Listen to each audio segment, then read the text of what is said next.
Chapter 1: The Encounter. It was a dark and stormy night. The wind howled through the trees, and the rain beat against the windows of the old, abandoned house. Inside, a group of friends huddled together, trying to keep warm. They had decided to spend the night in the old house as a dare, but now they were starting to regret their decision. As they sat there, shivering in the darkness, they heard a strange noise coming from outside. It sounded like someone, or something, was walking through the cemetery that lay just beyond the house. The friends looked at each other in fear. They had heard stories about the Cemetery Jinn, spirits that were said to haunt the graves and torment the living. One of them, a brave young man named Ahmed, decided to go outside and investigate. He grabbed a flashlight and stepped out into the storm. As he made his way towards the cemetery, he could feel his heart pounding in his chest. He knew he was taking a huge risk, but he couldn't let his friends down. As he approached the cemetery gates, he saw something that made his blood run cold. There, standing among the graves, was a figure shrouded in darkness. It seemed to be staring right at him, its eyes glowing with an otherworldly light. Ahmed tried to run, but his legs wouldn't move. He was frozen in place, staring at the figure in terror. And then, it spoke. Chapter 2: The Warning. The figure spoke in a voice that was both ancient and powerful. "Leave this place," it said. "You do not belong here." Ahmed tried to speak, but no words would come out. He was paralyzed with fear. The figure continued, "This is the realm of the dead. The jinn of the cemetery do not take kindly to the living trespassing on their territory." Ahmed finally found his voice. "Who are you?" he asked, his voice shaking. "I am the guardian of this cemetery," the figure replied. "I have been tasked with protecting the spirits that rest here from those who would disturb their peace." Ahmed took a step back. "We didn't mean any harm," he said. "We were just trying to have some fun." The figure shook its head. "Fun is no place here," it said. "This is a sacred place, and it must be treated with respect." Ahmed nodded, finally understanding the gravity of the situation. "I'm sorry," he said.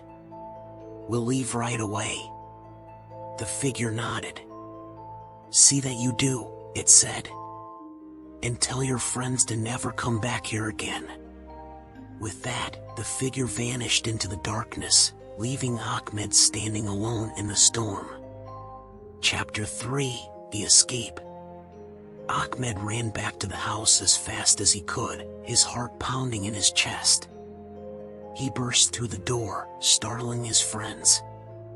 "What happened?" they asked, crowding around him. Ahmed told them everything, his voice shaking with fear. "We have to leave," he said. "Now." The friends didn't need any more convincing. They grabbed their things and ran out into the storm, not looking back. As they made their way through the cemetery, they could feel the eyes of the jinn upon them. It was as if they were being watched by 1,000 unseen spirits. Finally, they reached the safety of the road. They didn't stop running until they were far away from the old house and the cemetery. They never spoke of that night again, but it stayed with them always. They had learned a valuable lesson about respecting the dead and the power of the jinn. Chapter 4: The Aftermath. The friends never spoke of that night again, but it stayed with them always. They had learned a valuable lesson about respecting the dead and the power of the jinn. As they went about their lives, they couldn't shake the feeling that they were being watched. They would catch glimpses of shadowy figures out of the corners of their eyes, and hear strange whispers in the dead of night. They tried to ignore it, to convince themselves that it was all in their heads. But deep down, they knew the truth. They had angered the jinn of the cemetery, and now they were paying the price. One by one, strange things began to happen to them. They would wake up in the middle of the night, covered in sweat and shaking with fear. They would have vivid nightmares about being trapped in a cemetery, surrounded by angry spirits. They tried to seek help, but no one would believe them. They were told that it was all just their imagination, that they were suffering from stress or anxiety. But they knew better. They knew that they had brought this upon themselves by disrespecting the dead. Chapter 5: The Resolution. The friends knew that they had to do something to make things right.